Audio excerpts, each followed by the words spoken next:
விவசாயிகள் சங்கம் வந்து அடையாள போராட்டம் பண்ணுறாங்க மக்களை. என்ன சொல்கிறாங்கன்னா, இதுவரை இந்த கொங்கு மண்டலத்தில் 8 மரணம் ஏற்பட்டிருக்கு. இந்த 8 மரணத்துலேயுமே வந்து குற்றவாளி கண்டுபிடிக்கப்படாமல் இருக்கிறான்னு சொல்கிறாங்க.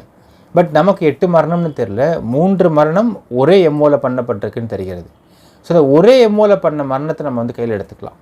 இப்போ அடையாள போராட்டம் பண்ணுறாங்க, ஓகே, அது தப்பு கிடையாது, அவங்களுடைய உரிமை பண்ணுறாங்க மக்களே. ஆனால் இதே விவசாயிகள் சங்கம் போலீஸ் சொல்கிற இந்த விஷயத்தையும் சேர்த்து எம்ஃபசைஸ் பண்ணலாம் என்று நம்மளுடைய கோரிக்கையாக முன்வைக்கலாம். முதல்ல சிசிடிவி கேமரா பொருத்துங்க, அலட்சியமாக இருக்காதீங்க. அடுத்து ஒரு நாய்க்குட்டி வளர்ந்துங்க, வீட்டில் கட்டி போட்டு வளங்க. 3வது emergency police station numbers, emergency police numbers, காவலன் ஆப் இன்ஸ்டாலேஷன்ஸு இதெல்லாம் கொஞ்சம் சேர்த்து நீங்கள் பண்ணுங்கள். நாமளும் ஒத்துழைப்பு கொடுப்போம் காவல்துறைக்கு குற்றவாளியை பிடிப்பதற்கு அப்படிங்கிற அந்த விஷயம் சேர்த்து அவங்க சொன்னாங்களே. ஆனால் போய் ரீச் ஆகும்னு எதிர்பார்க்கலாம் மக்கள். ஏனென்றால் போன முறையே சொன்னாங்க படம் கேஸ் அப்போ சிசிடிவி கேமரா இல்லாததுனால தான் இதில் இவ்வளோ பிரச்சனையாக இருக்குது, கண்டுபிடிக்க கஷ்டமாகுன்னு சொன்னாங்க.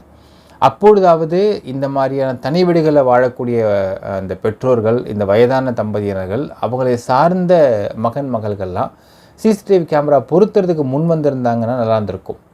பட் இதில் சில பேர் பொருத்திருக்கிறாங்க, சில பேர் பொருத்துறதுக்கு அலட்சியம் காமிச்சிருக்காங்கன்னு தெரிகிறது. அந்த அலட்சியம்தான் அடுத்த கொலைக்கு இப்படி ஒரு ஒரு உந்துதல் கொடுத்துருக்கு கொலையாளிக்கின்றதை பார்க்க முடிகின்றது.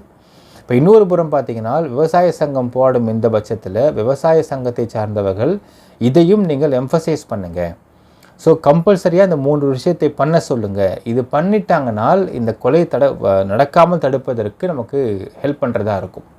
இன்னொரு புறம் கொலையாளியை கண்டுபிடிச்சிட்டாங்க போலீஸ் அப்படின்னால், இவன் தான் கொலைகாரன் கண்டுபிடிச்சிட்டாங்க அப்படின்னால், நெருங்கிட்டு இருக்கதா சொல்கிறாங்க, நேர்கொள்ளப்பட்டா சொல்கிறாங்க. அப்படி கண்டுபிடிச்சிட்டாங்கனால் இந்த கேங் யார், எத்தனை பேர் இந்த கேங்கில் இருக்கிறாங்க, எங்கெங்கே இருக்கிறாங்க, இந்த படம் வழக்கிலையும் அவர்கள் தான் செஞ்சாங்களா, எல்லாத்தையும் நம்ம தெரிஞ்சுக்கலாம்.